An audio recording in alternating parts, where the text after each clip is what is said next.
palavra corrupção vem do latim corruptus, que significa o ato de quebrar em pedaços, decompor, deteriorar algo. Não é preciso nem dizer que o Brasil, em muitas situações, ela virou hábito por aqui, o que é um problemão. Quem veio bater um papo com a gente sobre esse assunto é o cientista político Tiago Valenciano. Tudo bem, Tiago? Tudo bom, Elaine? Não é muito legal falar de corrupção, mas que ela existe, existe, né?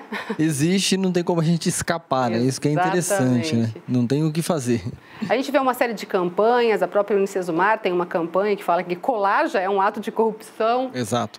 Mas é difícil a gente conseguir, talvez, conscientizar o ser humano que nem sempre o fácil é o correto, né? E às vezes quando a gente fala de corrupção, a gente pensa muito na política.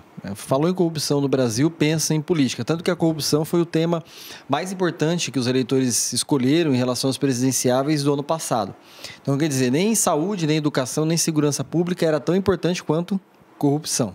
É isso que é interessante a gente ressaltar. E esses dias agora, pouco mais de uma semana, saiu aquele estudo da Transparência Internacional que mede justamente os índices de corrupção dos países e colocou o Brasil na posição número 105. Quer dizer, o país está caindo, de 2012 para cá já caiu 35 posições do ranking. O Brasil tem piorado muito em relação à corrupção e não é só pela política, é por essas questões de colar na sala de aula, plagiar trabalhos acadêmicos. A gente acaba lecionando e encontra muito disso. Então, precisa mudar a estrutura da sociedade, né? Não tem mais como a gente continuar falando só de corrupção e associar a política, mas sim associar também a cultura que a gente acaba levando no dia a dia. De onde vem essa corrupção no Brasil? Tem alguma coisa que seja predominantemente histórica, a formação do povo brasileiro lá no início? Porque assim, a gente sabe que não é tipo prêmio só do Brasil, né? Ela existe no mundo todo. Mas o que parece muitas vezes é que aqui ela é muito mais, digamos, manifestada. Aparece mais por conta não somente das questões que a mídia levanta, mas também em virtude da própria cultura política do brasileiro, né? O brasileiro utiliza-se dessa questão da corrupção há anos já em relação à política. Quando a gente vê lá o pensamento social brasileiro, os autores clássicos tratando da formação do Estado Nacional, a gente enxerga justamente o quê? Que a cultura política brasileira ela é uma miscigenação entre português e espanhol, e mais com os indígenas, enfim, com todos os povos que habitam o país. E aí, quando a gente vai lá ver a questão da corrupção nas suas origens até os dias de hoje, nós vemos que ela está enraizada, de fato, no cenário nacional, e principalmente em relação aos costumes políticos. Não é uma exclusividade do brasileiro, é uma característica humana. Se a gente estudar os diversos tipos de corrupção ou a história da corrupção ao longo dos anos, nós vamos ver que a humanidade é corrupta por si só. Até mesmo a Dinamarca, que é o melhor país desse ranking, tem corrupto. Então, quer dizer, para a gente tentar chegar na Dinamarca, a gente vai precisar melhorar muito, mas a corrupção é uma característica da natureza humana. No Brasil a gente está tentando amenizar, mas pelo contrário, as coisas só têm piorado nos últimos anos, né? E assim, a gente percebe que a cada vez tem aparecido mais. Isso teria contribuído até para esse ranking, ou seja, talvez antes ela ficasse mais escondida, embora fosse uma coisa meio velada. Tem como a gente numerar isso? Assim, Elaine, no discurso político, cada defensor de cada lado da política no país vai falar que foi em relação ao meu governo que a corrupção apareceu mais ou só apareceu porque tal governo estava lá. Eu não vejo muito por aí. Eu vejo que esse avanço da análise da corrupção no Brasil e de mostrar isso para a mídia, para a imprensa, para as pessoas, passa muito pela questão da transparência.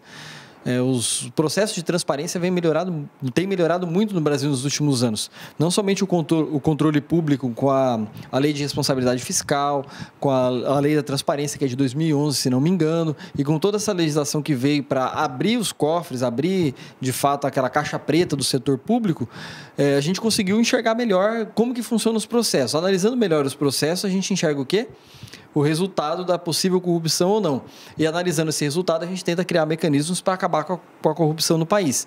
Então, eu enxergo um pouco disso, de que esses processos de transparência têm favorecido e têm contribuído para melhorar o aspecto da corrupção no país. Por mais que a gente caia nesses rankings, nessas avaliações, pelo menos isso deixou de ser algo velado. Aparece no dia a dia, as pessoas sabem quem são os corruptos, as caras estão estampadas na televisão, na imprensa, na internet, no rádio, e a gente consegue mensurar melhor como que a corrupção pode ser combatida no país.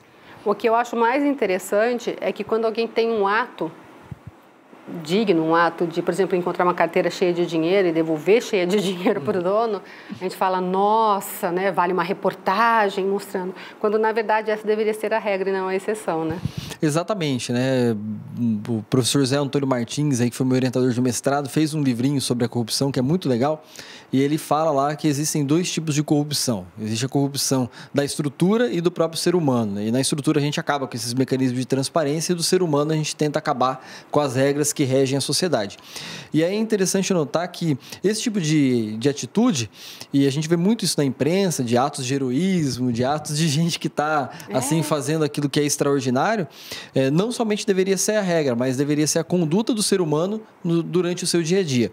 E tomara que isso aparecesse até mais na política, que aí talvez a nossa política estivesse um pouco melhor daquilo que está atualmente. Eu, por natureza, sou um otimista, né? Então eu creio que as coisas vão melhorar. Mas a gente precisa, é claro, deixar de desnaturalizar esses tipos de ação e colocá-las como natural. Simplesmente esquecer e falar com que cada um esteja cumprindo a sua parte, a sua obrigação. Você acha que só na escola, só na educação consegue mexer isso ou tem que partir mais profundamente da família e aí trabalhar isso com as crianças desde pequenininhas? Assim, dentro do seu otimismo, o que você acha que pode trazer aí uma melhora para o brasileiro?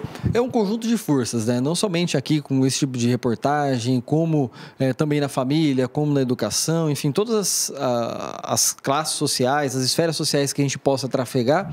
Eu vejo o aprimoramento da questão da corrupção, do combate a ela, como um conjunto de esforços da própria nação, né? Cada um precisa de fato fazer a sua parte, né? É legal esse tipo de campanha que fala, olha, eu preciso fazer minha parte, eu preciso cumprir o meu papel, faça a sua parte. Aí até parece alguns links falando de pequenas e grandes corrupções. Não existe uma pequena ou uma grande corrupção, mas sim ponto, a corrupção e ponto. Então, quer dizer, se a gente fizesse esforço, essa questão de a família ajudar de um lado, a escola do outro, a educação, a religião, um espaço público que você participe, que cada um consiga cumprir a sua parte e que a gente possa condenar, não só, entre aspas, as pequenas corrupções como as grandes corrupções, talvez o país possa melhorar sim. E começando, é claro, eu sempre gosto de deixar essa mensagem, e aqui a gente fala muito para acadêmicos em relação ao plágio, né? Plagiar, para mim, é uma das piores corrupções que tem. Por quê? Porque foi um tipo de trabalho que alguém se dedicou tempo, serviço, conhecimento, anos de estudo para produzir um texto, e o acadêmico vai lá e simplesmente copia e cola. E não dá o crédito. Não dá o crédito, e aí assim ele acha, não estou sendo corrupto, porque se fulano de tal faz, se na política tem isso, por que eu não posso fazer aqui no meu âmbito particular, que eu não estou sendo velado, né? E aí com a internet hoje você consegue velar ele também, é mais um mecanismo de controle favorável para tentar acabar com a corrupção.